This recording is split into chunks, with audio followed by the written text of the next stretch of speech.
You know what? Let's get out of the way early. Let's rip that Band-Aid off. Let's do it. Game three, LA tonight.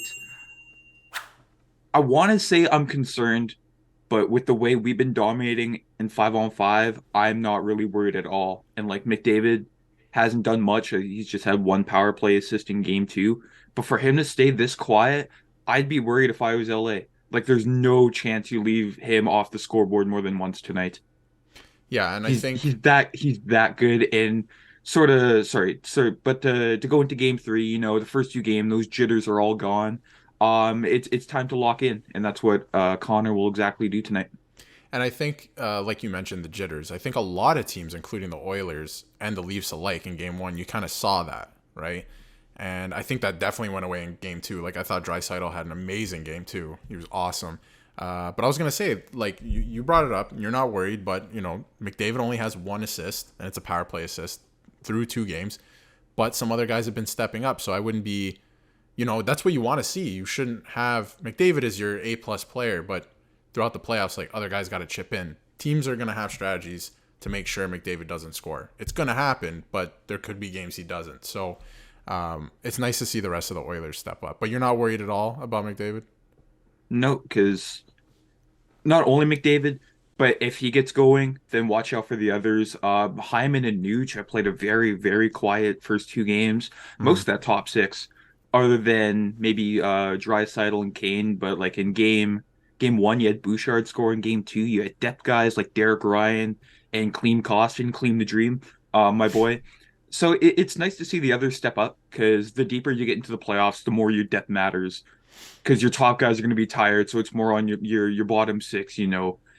Only 9-10 minutes a game time on ice. If I'm being generous here, and with that time, they know they got to do something important to sort of spark the team. Yeah, definitely. And in talking about depth guys too, Draisaitl, he is leading the charge in this series. Like that stick of his with that freaking paddle on the bottom, he is letting those one See, timers fly. and if you're the Kings, you're starting to worry because you're putting all your energy with like Deneau on McDavid, and you're letting all the other guys have this free space. Yeah. Because the Deneau line is matched against the McDavid liner as much as McLellan liked to do in Edmonton, despite not having last change. And then you have, I believe it's the Kopitar line Mm-hmm. up against Draisaitl, and they're just getting eaten alive 5-on-5. The goals and numbers aren't really there to support it, but you can obviously see it. Eye test is showing otherwise. Yeah. And I Yes. think heading back to LA should be interesting too because LA then does get the advantage in line matching, but I just don't think personally you're not gonna. It's obvious you're not gonna keep McDavid quiet for long. So, prime time. They're in LA now. It And should be fun.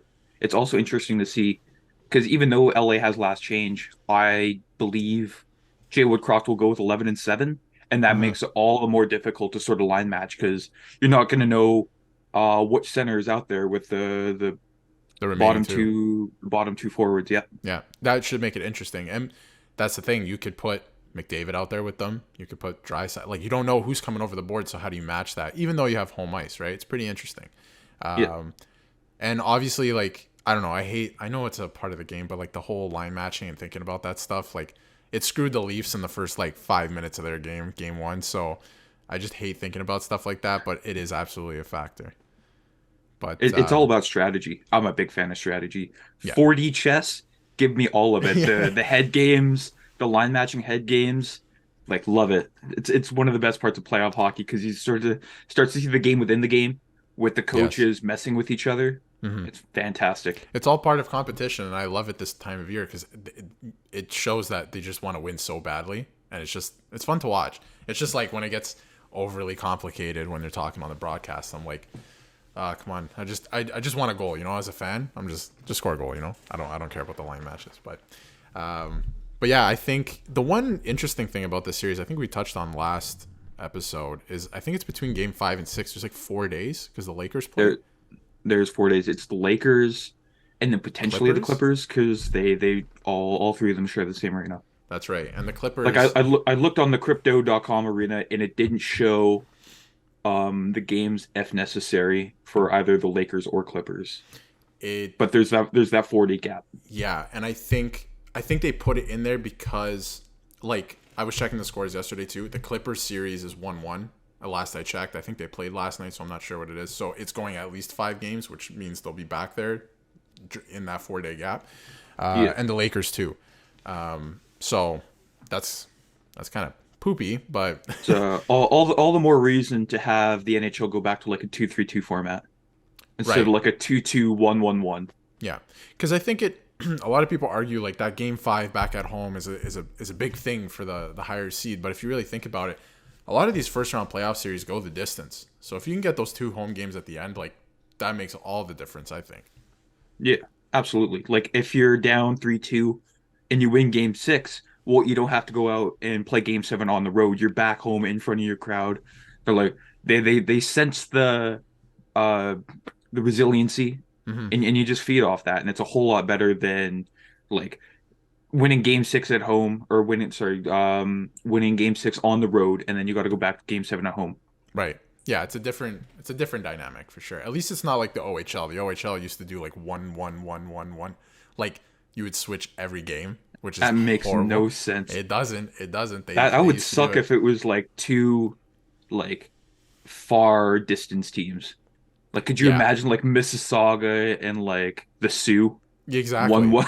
Yeah. Like I that, think they would that. switch it at that point, but Oh, you're hoping so. Logic only would dictate hope. that. You would hope. The last I can remember was Mississauga actually, and it was Owen Sound, which is only like 2.5 hours probably from Mississauga, Okay. so it's not that bad. But yeah, they used to do that. And then they had the 2-3-2. They went to like a 2-1-1-1-1-1 format, which I don't know how that makes sense.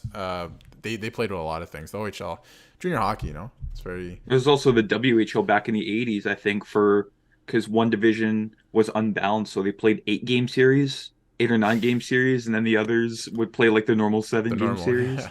That's It's like junior hockey in itself is questionable, but I love it. Oh yeah.